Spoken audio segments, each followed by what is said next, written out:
Assalamualaikum warahmatullahi wabarakatuh. Bismillahirrahmanirrahim. Innal hamdalillah nahmaduhu wa nasta'inuhu wa nastaghfiruh wa na'udzu billahi min shururi anfusina wa sayyiati a'malina.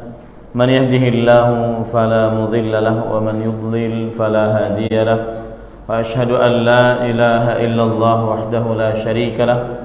وأشهد أن محمدا عبده ورسوله يا أيها الذين آمنوا اتقوا الله حق تقاته ولا تموتن إلا وأنتم مسلمون يا أيها الناس اتقوا ربكم الذي خلقكم من نفس واحدة وخلق منها زوجها وبث منهما رجالا كثيرا ونساء واتقوا الله الذي تساءلون به والأرحام إن الله كان عليكم رقيبا يا أيها الذين آمنوا اتقوا الله وقولوا قولا سديدا يصلح لكم أعمالكم ويغفر لكم ذنوبكم ومن يطع الله ورسوله فقد فاز فوزا عظيما أما بعد فإن أصدق الحديث كتاب الله وأحسن الهدي هدي محمد صلى الله عليه وعلى آله وسلم وشر الأمور محدثاتها وكل محدثة بدعة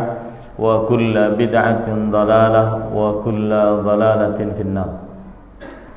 Alhamdulillah, kita bersyukur pada Allah Subhanahu wa taala pada hari ini, hari Ahad malam Senin 24 Zulhijjah 1443 Hijriah.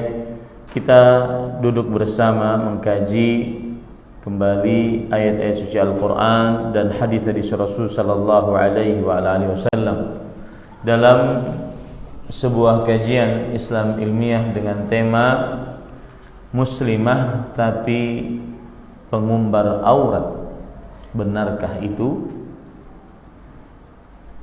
Salawat dan salam semoga selalu Allah berikan kepada Nabi kita Muhammad sallallahu alaihi wa alihi wasallam, pada keluarga beliau, para sahabat, serta orang-orang yang mengikuti beliau sampai hari kiamat kelak. Dengan nama-nama Allah yang husna dan sifat-sifatnya yang ulia, kita berdoa, Allahumma inna nas'aluka ilman nafi'an wa rizqan tayyiban wa amalan mutaqabbala, Allahumma amin. Ahibati fillah, afanillah wa iyyakum, kaum muslimin yang saya cintai, jamaah Masjid As-Salam Bandara Sepinggan, Balikpapan, Kalimantan Timur, yang semoga selalu dirahmati oleh Allah Subhanahu wa taala. Pada kesempatan kali ini kita membahas sebuah tema yang berkaitan dengan adab dan akhlak, yaitu tentang seorang wanita muslimah diwajibkan untuk menutup auratnya dan tidak memperlihatkan keindahan dan kecantikannya. Dan sebelum kita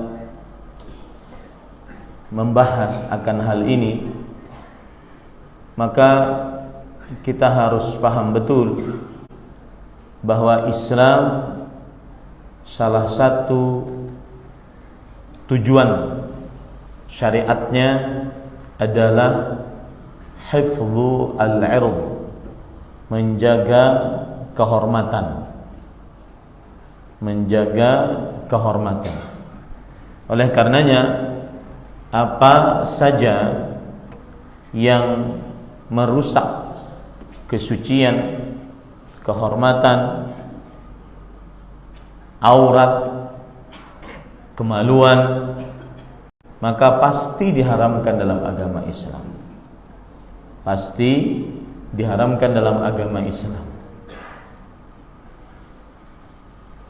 Dan oleh karenanya Allah Subhanahu wa taala mengharamkan dalam Al-Qur'an tentang zina.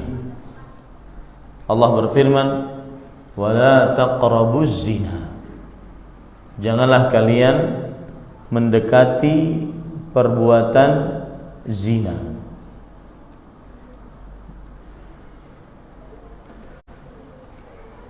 ketika Allah Subhanahu wa taala berfirman, "Wala taqrabuz zina." Janganlah kalian mendekati perbuatan zina. Di sini adalah pengharaman untuk mendekati perbuatan zina, apalagi sampai sampai mengerjakannya. Mengapa? Karena zina menghantarkan kepada kehancuran kehormatan, menghantarkan kepada kehancuran kehormatan. Begitu juga seorang wanita muslim diharamkan untuk bersafar tanpa mahram. La tusafir mar'ah illa wa ma'ah dhi mahram.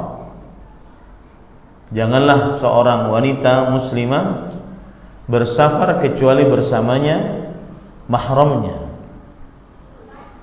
Salah satu tujuannya adalah agar terjaga kesucian, kemaluan, aurat, kehormatan. Karena tujuan syariat Islam adalah hifdzul 'ird, menjaga kesucian, kehormatan, kemaluan dan aurat. Begitu juga di dalam agama Islam diharamkan seorang istri memasukkan seorang lelaki yang bukan mahramnya ke dalam rumah suaminya tanpa izin suaminya. Allah Subhanahu wa taala berfirman, dan Rasul sallallahu alaihi wasallam bersabda, "Wala ta'dzan fi baitihi illa bi idzni zawjiha."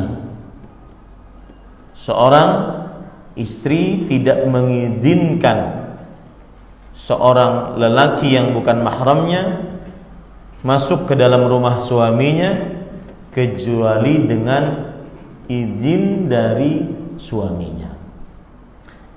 Karena ini menjaga kehormatan, kesucian, aurat, kemaluan. Karena salah satu tujuan pensyariatan Islam adalah hifdzul 'ird, menjaga kehormatan, kemaluan, kesucian, keperawanan. Termasuk di dalamnya Islam mengharamkan berkumpul laki-laki dan perempuan yang bukan mahram tanpa hijab penghalang, sehingga laki-laki yang bukan mahram bisa melihat kepada perempuan-perempuan yang bukan mahramnya. Rasul sallallahu alaihi wasallam bersabda, "Iyyakum wad-dukhul 'alan nisa."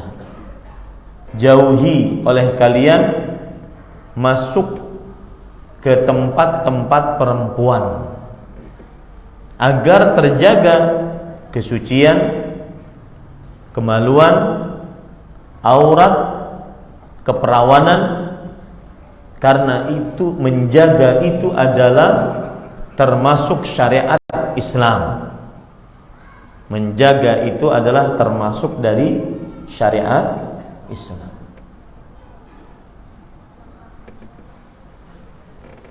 Kemudian begitu juga tidak boleh di dalam agama Islam berdua-duaan. Kalau tadi kan berkhalwat, campur baur, banyak laki-laki perempuan tanpa hijab. Kalau ini berdua-duaan, diharamkan dalam agama Islam.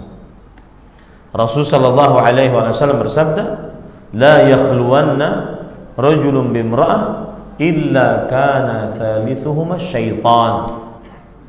Tidaklah seorang laki-laki berdua-duaan dengan seorang perempuan kecuali yang ketiganya adalah syaitan. Ini kabar fi mahallidz dzam wa ma'nahu nahy. Kabar dalam bentuk pencelaan dan maknanya adalah larangan. Jangan berdua-duaan. Kenapa? Karena pasti ada syaitan yang mengganggunya, yang memerintahkan untuk menghilangkan kesucian, kemudian keperawanan, terbukanya aurat, terbukanya kemaluan. Ini bukti bahwasanya Islam sangat menjaga kesucian wanita muslimah, aurat wanita muslimah, kemaluan wanita muslimah, keperawanan wanita muslimah. Dan pengajian ini bukan khusus untuk wanita muslimah, bahkan lebih saya tujukan kepada Anda, wahai para lelaki yang membawahi seluruh keluarga perempuan Anda. Anda sebagai seorang suami yang mengurus istri, Anda sebagai seorang bapak yang mengurus anak-anak perempuan, sebagai seorang kakek yang mengurus cucu-cucu perempuan, sebagai seorang paman yang mengurus keponakan-keponakan perempuan, sebagai seorang kakak yang mengurus adik-adik perempuan, sebagai seorang keponakan yang mengurus dan menasihati bibi-bibi Anda. Pengajian ini lebih ditujukan bahkan kepada para lelaki, karena kita lelaki akan ditanya oleh Allah pertama sebelum istri dan keluarga perempuan kita. Rasulullah SAW bersabda dalam hadis riwayat Bukhari, kullukum ra'in wa kullukum mas'ulun an ra'iyatihi, ar-rajulu ra'in ala ahli baitihi wa mas'ulun anhu. Setiap dari kalian pemimpin dan penanggung jawab atas yang dipimpinnya. Seorang lelaki pemimpin atas orang-orang dari keluarganya dan penanggung jawab. Umar bin Khattab radhiyallahu anhu menafsiri hadis ini, beliau katakan bahwasanya seorang lelaki, orang tua lelaki, bapak, ayah akan dimintai yus'alu an auladihi qabla waladihi, akan dimintai pertanggungjawaban oleh Allah tentang anak-anaknya sebelum anaknya yang dimintai pertanggungjawaban. Maka di sini letak pentingnya. Sudah 2 poin saya sebutkan pentingnya tema ini.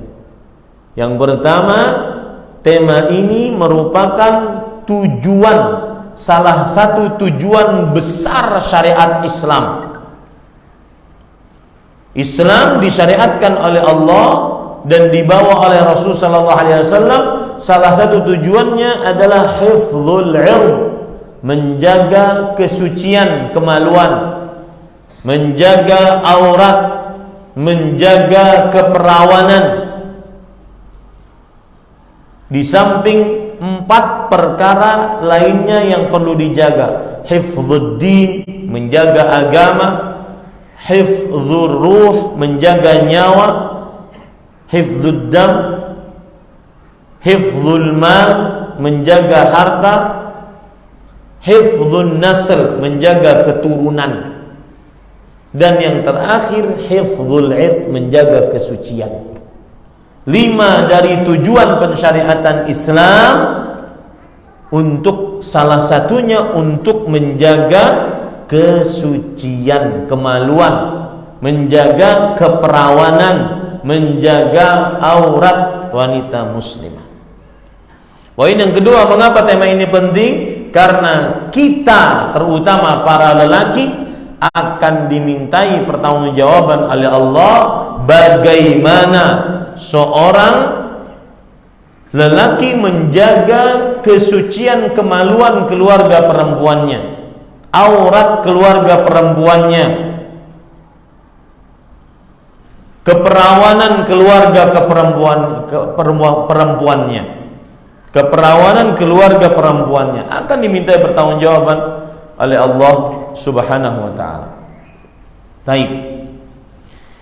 Ahibati fillah, afanillahu iyyakum. Kalau sudah kita paham dan yakin tema ini penting dan sangat penting, dan saya akan tambahkan kepentingan yang ketiga dari tema ini. Sengaja saya beberapa kali di beberapa tempat membahas tema ini. Salah satunya ada kisah di baliknya. Bagaimana para ulama, setiap membuat buku pasti ada kisah di balik buku tersebut. Sebagaimana para ulama membuat lembaga pendidikan pasti ada kisah di balik lembaga pendidikan tersebut. Maka tema ini ada kisahnya. Suatu saat saya membeli soto di siang hari di sebuah warung di tepi jalan. Warungnya itu panjang, kemudian di belakang ada panggung. Saat saya beli tidak ada apa-apa. Ketika sudah mulai dibungkus, sudah saya bayar, kemudian ada ibu-ibu berjilbab reunian, acil-acil. Ya, reunian SMA. Kemudian mereka mulai bernyanyi, bergoyang. Dan padahal itu warung ataupun rumah makan itu untuk umum. Yang hadir di situ laki-laki sebagai pengunjung untuk makan. Dan mereka asalnya mau memulai, mungkin melihat saya dan mungkin tahu bahwa saya termasuk yang sangat keras dalam hal bernyanyi dan bermusik, adalah yang melarangnya adalah video-video saya. Tapi mereka semakin bernyanyi dan semakin bergoyang, seakan-akan menantang. Ya. Dan semakin erotis goyangannya. Ini berarti PR besar. Pertama kali yang saya ada dalam benak saya ketika melihat itu, ternyata ada di dunia nyata. Bukan hanya di dunia TikTok yang pian-pian murojaah setiap malam, acil-acil berjoget.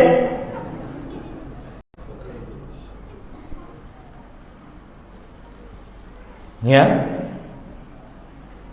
Ternyata ada di dunia nyata. Dan yang benak pertama kali ada pada waktu itu adalah, ini mana lakinya? Lakinya kemana?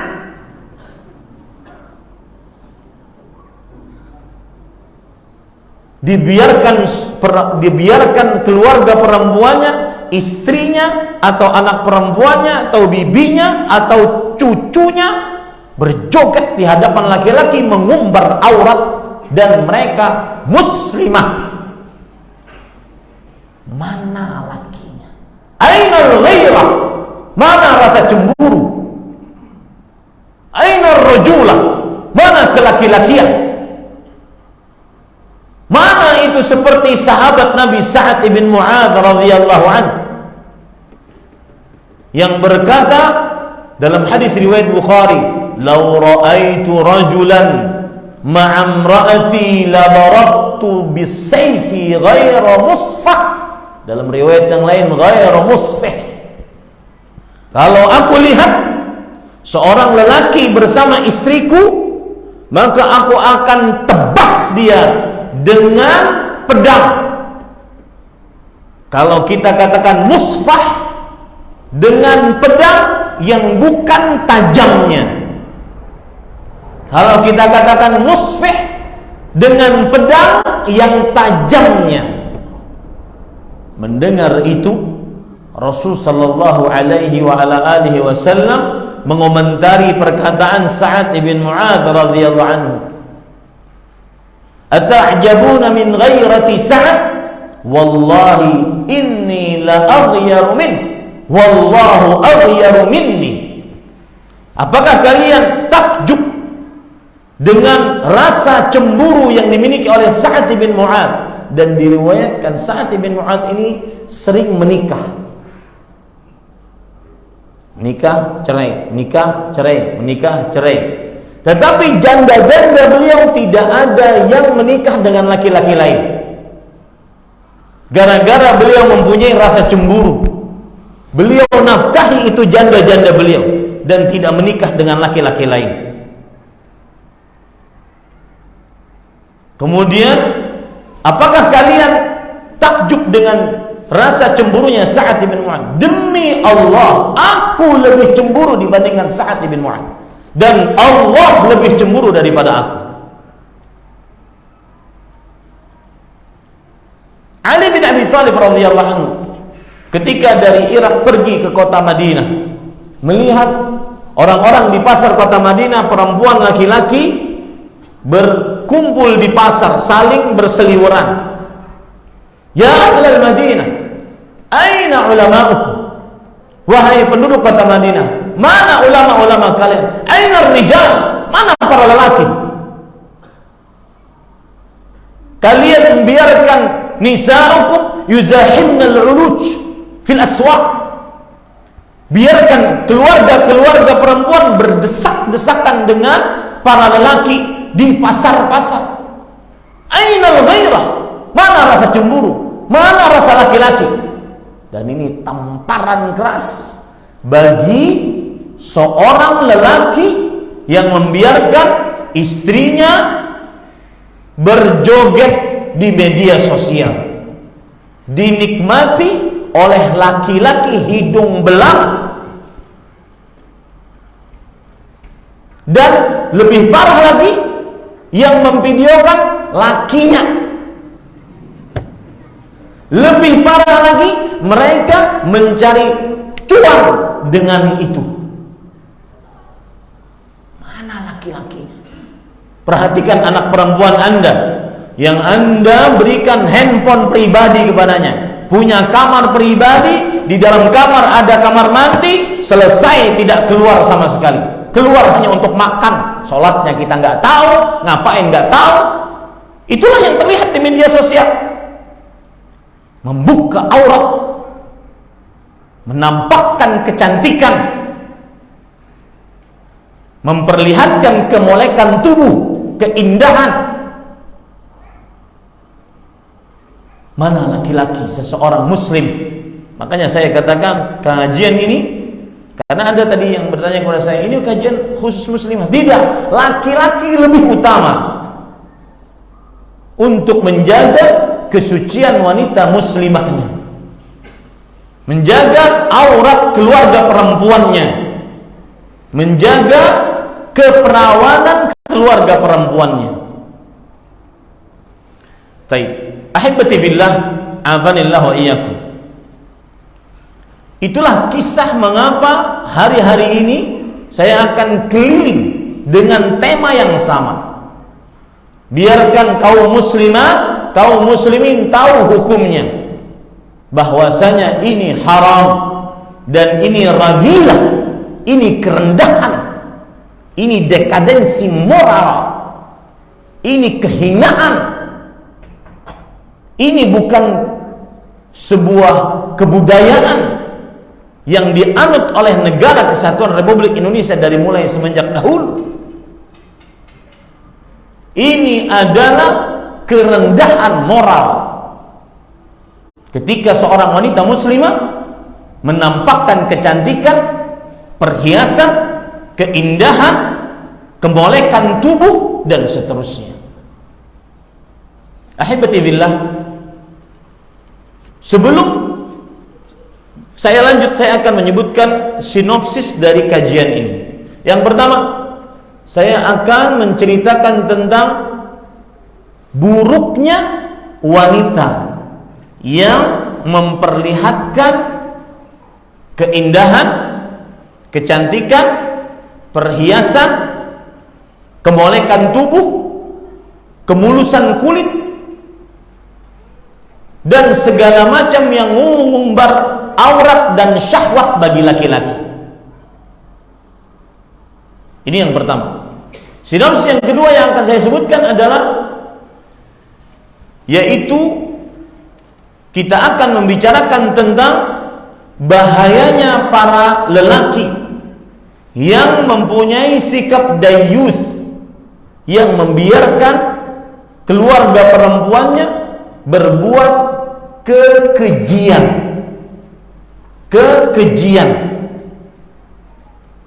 Berbuat kekejian.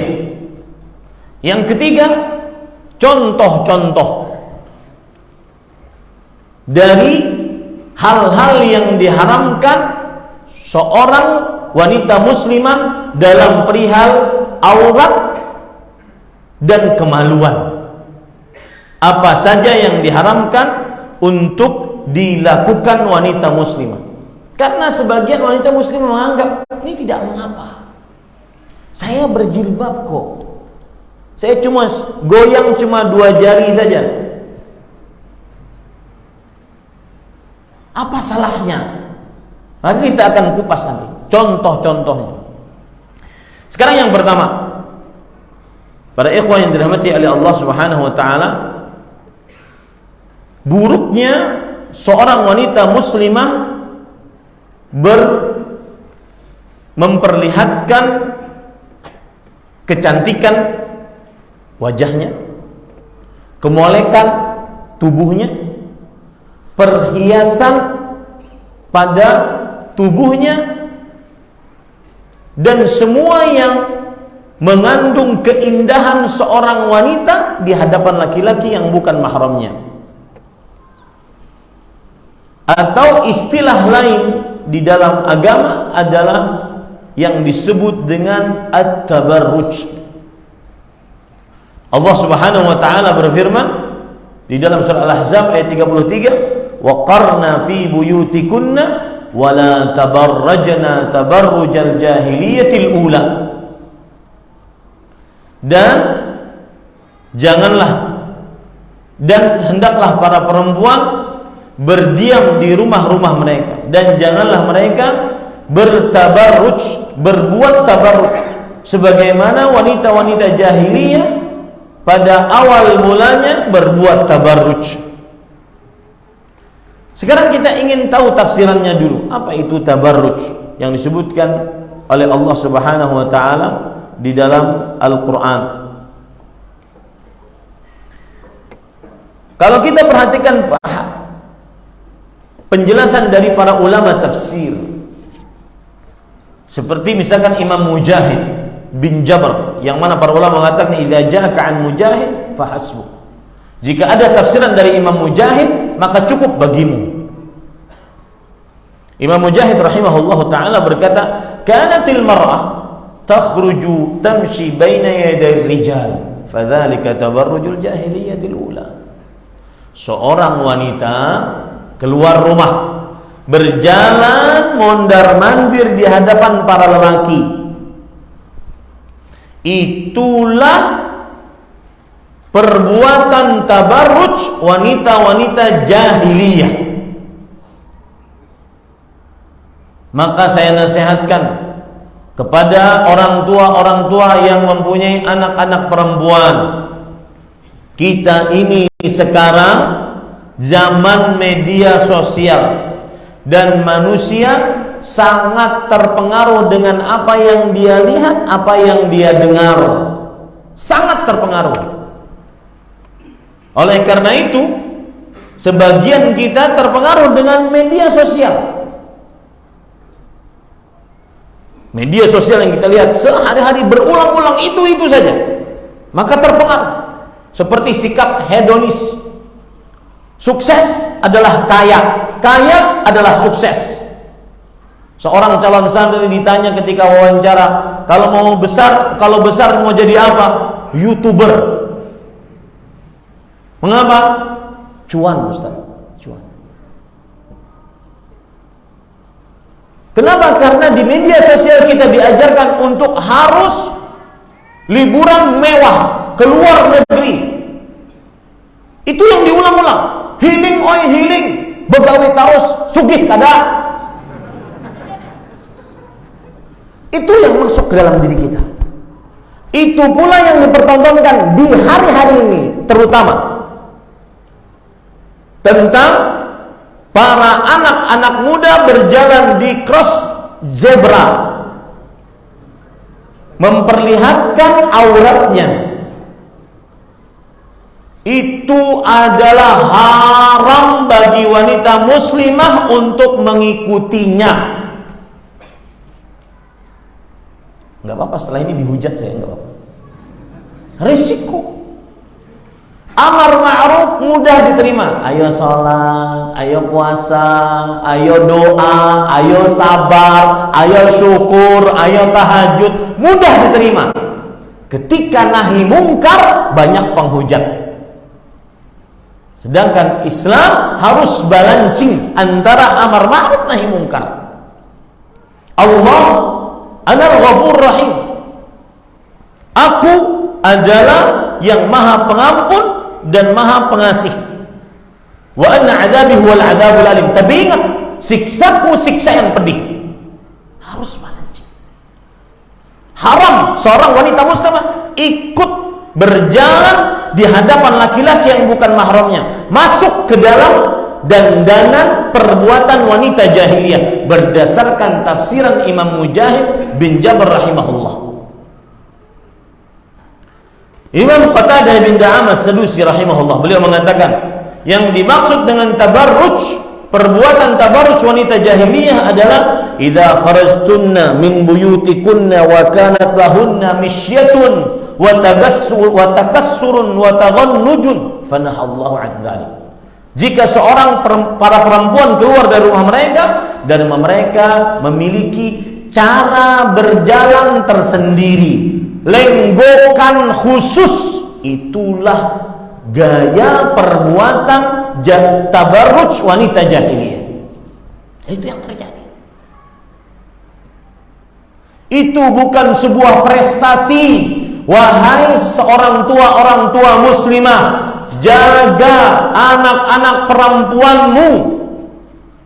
Itu adalah dosa besar.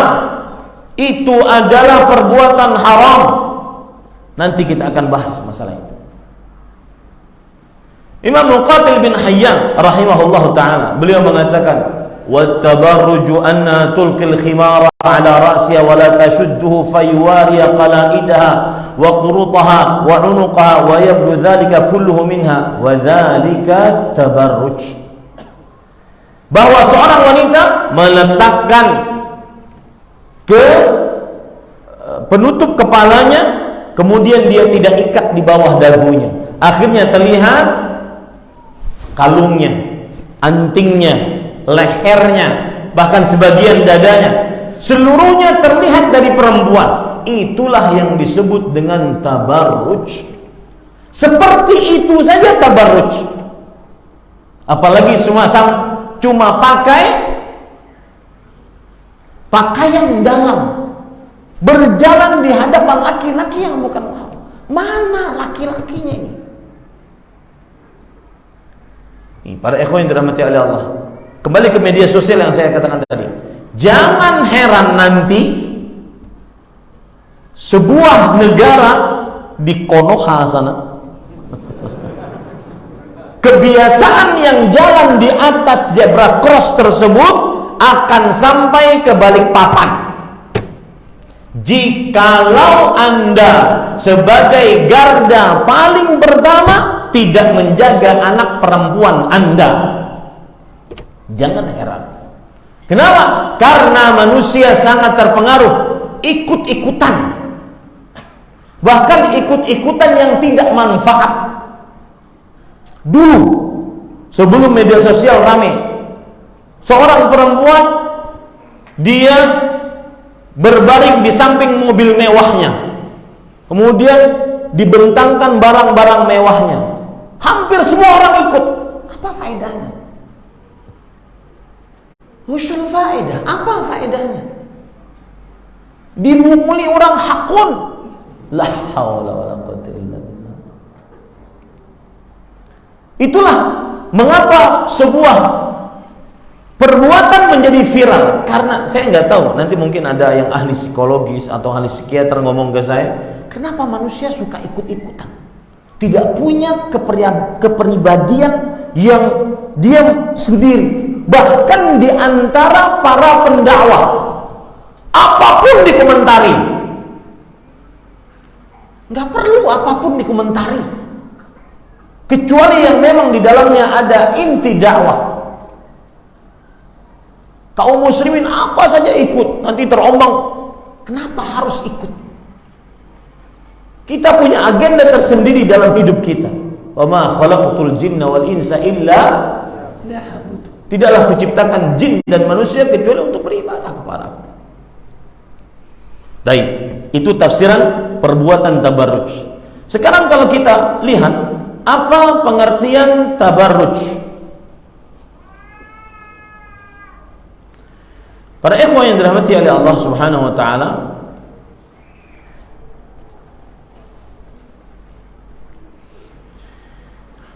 pengertian tabarruj adalah disebutkan oleh para ulama rahimahumullah taala, di antaranya Imam Al-Mufassirin Ibnu Jarir At-Tabari rahimahullah taala. Beliau mengatakan idharuz zina wa ibrazul mar'ati li mahasiniha, memperlihatkan zina, perhiasan, dan seorang perempuan memperlihatkan keindahannya. Ini adalah perkara yang umum. Perhiasan, kalau kita perhatikan ayat Al-Quran surat An-Nur ayat 31, Allah Subhanahu wa taala berfirman, "Wala yubdina zinatahunna." Janganlah seorang wanita muslimah memperlihatkan perhiasan mereka. Perhiasan dibagi menjadi dua oleh para ulama. Perhiasan yang merupakan tubuh perempuan itu perhiasannya. Karena Rasulullah SAW bersabda, "Al-mar'atu 'aurah idza kharajat istashrafaha syaitan." Wanita adalah aurat. Jika dia keluar rumah, maka syaitan akan memperindahnya pada tubuhnya. Perhiasan yang kedua adalah perhiasan-perhiasan yang dipakaikan pada perempuan, entah itu make up-nya, entah itu cincin, emas, ataupun gelang kaki, gelang tangan, kalung, perhiasan emas atau perak yang jelas memperlihatkannya di hadapan laki-laki yang bukan mahramnya. Itulah yang disebut dengan tabarruj, yaitu memperlihatkan perhiasan. Perhiasan di sini ada dua yang saya sebutkan tadi. Tubuhnya dan perhiasan yang dipakaikan pada tubuhnya. Tubuhnya bagaimana? Wajahnya yang cantik. Maka perhatikan wanita-wanita muslimah yang suka membuat video-video di aplikasi-aplikasi media sosial memperlihatkan kecantikan wajahnya. Itu adalah perbuatan tabarruj. Wajahmu yang cantik diperlihatkan ke hadapan wanita, ke hadapan laki-laki yang bukan mahramnya. Itu perbuatan tabarruj. Seperti kemolekan tubuh, itu perbuatan tabarruj. Ditambah lagi dengan joget dan goyang yang erotis, itu perbuatan tabarruj. Ditambah lagi memperlihatkan warna kulit, kelembutan dan keindahan kulitnya, itu perbuatan tabarruj. Kenapa? Karena itu masuk kepada zina. Zina artinya apa? Perhiasan tubuh wanita, baik itu wajahnya, kemolekan tubuhnya, ataupun kulitnya. Itu zina yang pertama, perhiasan yang pertama. Perhiasan yang kedua adalah perhiasan yang dipakaikan padanya, baik itu make up, kuning, hijau, biru, pelangi, bulu mata yang indah, cetar membahana, kemudian make up, anting, cincin hidung dicincinin, subhanallah. Ya. Kemudian hinna yang dipakai di tangan perempuan, cincin, gelang kaki, cincin jempol di cincin itu. Belum pernah melihat seorang perempuan jualan soto Banjar, meracik loh. Itu memakai emasnya, subhanallah, Bian. Dari mulai ujung pergelangan sampai ujung siku. Si Acil ini, jadi meraciknya ngalih sini. Itu haram diperhatikan. Kenapa? Karena dipakaikan kepadanya hal yang membuat dia indah dan syahwat lelaki kepadanya bertambah. Termasuk di dalamnya pakaian yang indah. Jika dia pakai di hadapan laki-laki yang bukan mahramnya, laki-laki yang bukan mahramnya tersebut ternyata tergoda, naik syahwatnya, maka haram hukumnya untuk memakai pakaian yang indah tersebut. Saya pesan kepada ibu-ibu, saudari-saudari muslimah, acil-acil kita di belakang, berdandanlah di hadapan suami saja. Dan kalau bisa, berdandanlah terus di hadapan suami, sebagaimana Anda berdandan saat resepsi pernikahan. Uyuh tuh sialan.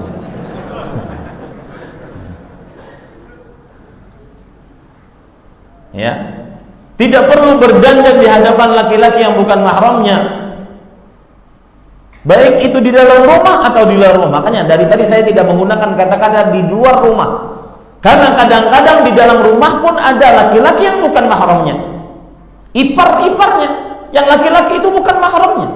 Diharamkan untuk memperlihatkan perhiasannya dengan dua makna perhiasan tadi: wajahnya yang cantik, kemolekan tubuhnya, warna kulitnya, rambutnya yang indah, kemudian ketinggian badannya, diharamkan. Atau perhiasan yang dia pakaikan, make upnya, perhiasan-perhiasan yang dia pakaikan, bahkan sampai pakaiannya, bahkan sampai wanita yang bercadar.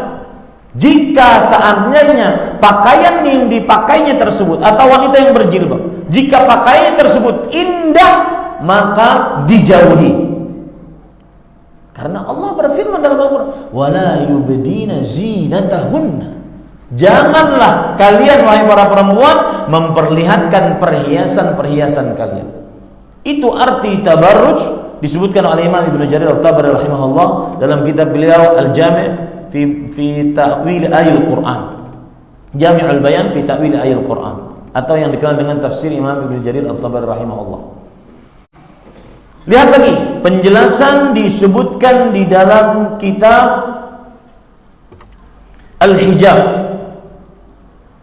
Kullu zinah, perhatikan para perempuan, setiap perhiasan, au tajammulin, atau berbuat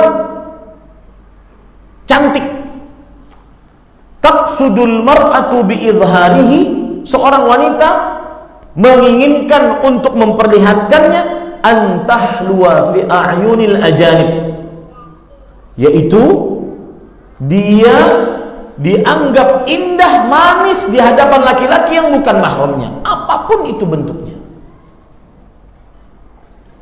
Ya, maka hati-hati bapak-bapak, keluarga-keluarga perempuan Anda. Taib. Sekarang apa buruknya tabarruj? Pengertiannya sudah kita bahas. Yang pertama, bertabarruj adalah maksiat kepada Allah dan Rasulnya Sallallahu Alaihi Wasallam.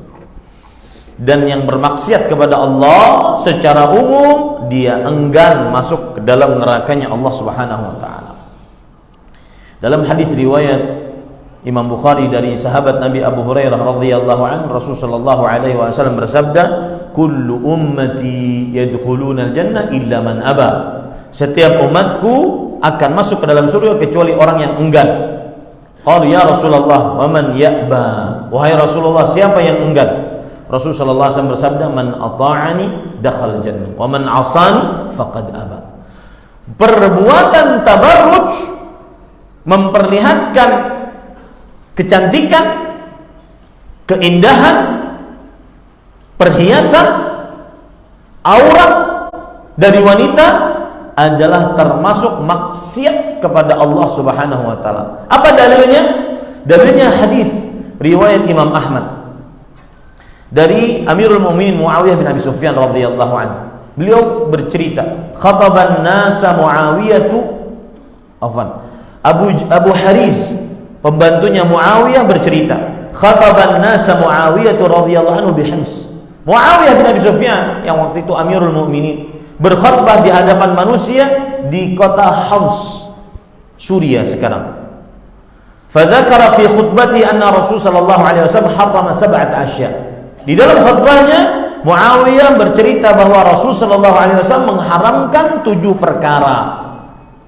Wa inni uballighukum dzalik wa anhaakum anhu. Dan aku sampaikan 7 perkara tersebut kepada kalian dan aku larang kalian atasnya. Minhunna an-nawh, yaitu meratapi mayat terlalu berlebih-lebihan, wasya'r, seorang perempuan menggundur rambut jika mendapatkan kematian seorang yang dicintainya, wattasawir, membuat patung-patung yang merupakan makhluk hidup, wattabarruj, dan perbuatan tabarruj, wajuludus sibah, dan kulit-kulit binatang buas, wadzahab, dan perhiasan emas bagi laki-laki, wal harir, dan pemakaian sutra bagi laki-laki. Diharamkan, termasuk maksiat yang dilarang oleh Allah dan Rasulnya adalah at-tabarruj, perbuatan tabarruj. Abdullah bin Mas'ud radhiyallahu anhu, orang ke-6 masuk dari agama Islam, ahli tafsir. Bahkan beliau menantang, siapa yang lebih pintar dariku tentang tafsir Al-Quran dan aku sanggup mendatanginya dengan menaiki onta, aku akan datangi dia. Abdullah bin Mas'ud mengatakan bahwasanya anna Nabi Allah sallallahu alaihi wasallam kana yaqra'u 10 khisal. Nabi Muhammad SAW sangat membenci 10 perkara.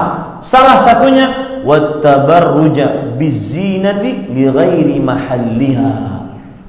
Berdandan, memperlihatkan kecantikan wajah, kemolekan tubuh, keindahan kulit, perhiasan di hadapan laki-laki yang bukan mahramnya. Ini buruknya yang pertama. Wanita yang berbuat tabarruj, dia adalah bermaksiat kepada Allah dan Rasulnya. Sudah azan? Baik. Kita azan dulu. Ini baru sepertiga dari kajian kita. Masih belum selesai. Saya punya 10 buruknya wanita yang melakukan perbuatan tabarruj. Belum nanti mana kelaki-lakianmu wahai para lelaki, belum nanti contoh-contoh dari perbuatan-perbuatan tabarruj. Mudah-mudahan Allah memudahkan kita menyelesaikannya. Wa sallallahu nabiyana Muhammad walhamdulillahirabbil alamin. Wassalamualaikum warahmatullahi wabarakatuh.